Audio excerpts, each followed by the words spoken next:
بسم اللہ الرحمن الرحیم۔ اس پاک پروردگار کے بابرکت نام سے شروع کرتا ہوں جس نے مجھے بولنا سکھایا۔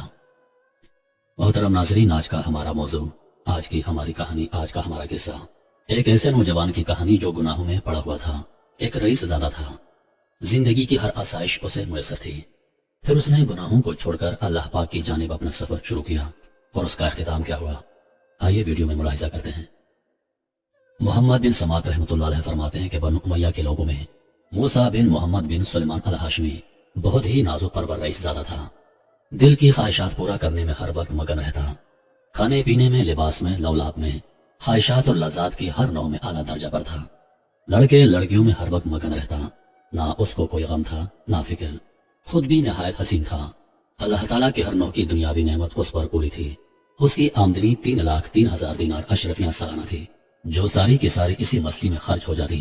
ایک اونچا بالا خانہ تھا جس میں کئی کھڑکیاں شارع عام کی طرف کھلی تھی، جن میں بیٹھ کر وہ راستہ چلنے والوں کے نظارے کرتا، اور کئی کھڑکیاں دوسری جانب باغ کی طرف کھلی تھی، جن میں بیٹھ کر وہ باغ کی ہوائیں کھاتا، خوشبوئیں سونگتا۔ اس کے محل میں ایک ہاتھی دان کا کبا تھا جو چاندنی کی میخوں سے جڑا ہوا تھا، اور سونے کا اس پر جھول تھا۔ اس کے اندر ایک تخت تھا جس پر موتیوں کی چادر تھی، اور اس ہاشمی کے سر پر موتیوں کا امامہ تھا۔ اس کمرے میں اس کے یاد احباب جمع رہتے، خدام ادب سے پیچھے کھڑے رہتے، سامنے ناچنے گانے والیاں کمرے سے باہر جمع رہتی۔ جب گانا سننے کو دل چاہتا وہ ستار کی طرف ایک نظر اٹھاتا اور سب حاضر ہو جاتی، اور جب بند کرنا چاہتا تو ہاتھ سے ستار کی طرف اشارہ کر دیتا، گانا بند ہو جاتا۔ رات کو ہمیشہ جب تک نیند نہ آتی یہی شغل رہتا، اور جب شراب کے نشے سے اس کی عقل جاتی رہتی، یارانے مجلس اٹھ کر چلے جاتے، وہ جون سی لڑکی کو چاہتا پکڑ لیتا اور رات بھر اس کے ساتھ خلوت کرتا۔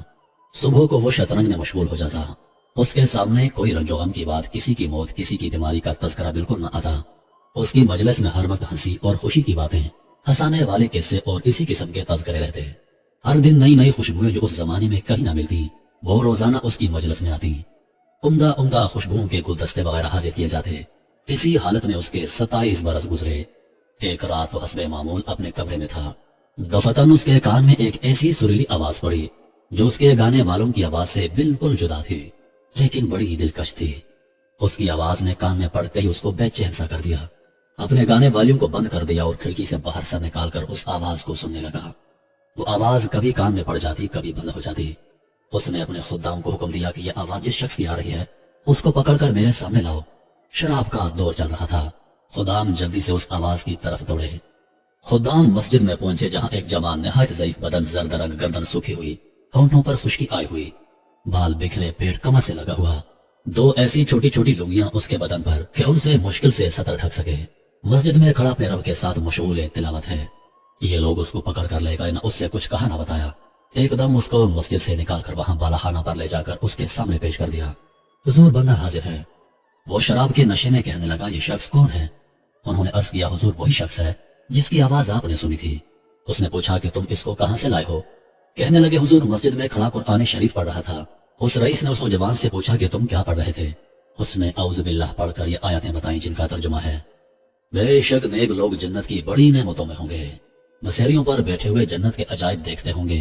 اے مخاطب، تو ان کے چہروں پر نعمتوں کی شادابی، سرسبزی محسوس کرے گا، اور ان کے پینے کے لیے خالص شراب ہوگی جس پر مشک کی مہر ملے گی۔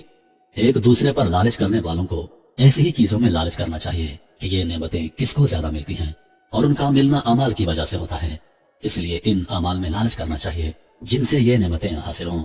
اور اس شراب کی آمیزش تسنیم کے پانی سے ہوگی۔ شراب میں کوئی چیز ملائی جاتی ہے تو اس سے اس کا جوش زیادہ ہو جاتا ہے، اور وہ تسنیم جنت کا ایک ایسا چشمہ ہے جس سے مقرب لوگ پانی پیتے ہیں، یعنی اس چشمے کا پانی مقرب لوگوں کو تو خالص ملے گا، اور نیک لوگوں کو شراب میں اس میں سے تھوڑا سا ملا دیا جائے گا۔ اس کے بعد اس نوجوان نے کہا، ارے دھوکے میں پڑے ہوئے تیرے اس محل کو، تیرے اس بالا خانہ کو، تیرے ان فرشوں کو ان سے کیا مناسبت؟ وہ بڑی اونچی مسیریاں ہیں جن پر فرش بچھے ہوئے ہیں، ایسے فرش جو بہت بلند ہیں، وہ ریشم کے ہوں گے۔ وہ لوگ عجیب و غریب خوبصورت کپڑوں پر تکیا لگائے ہوئے ہیں۔ اللہ کا ولی ان مسیریوں پر سے ایسے دو چشموں کو دیکھے گا جو دو باغوں میں جا رہی ہوں گی۔ ان دونوں باغوں میں ہر قسم کے میوے کی دو دو قسمیں ہوں گی کہ ایک ہی قسم کے میوے کے دو مزے ہوں گے۔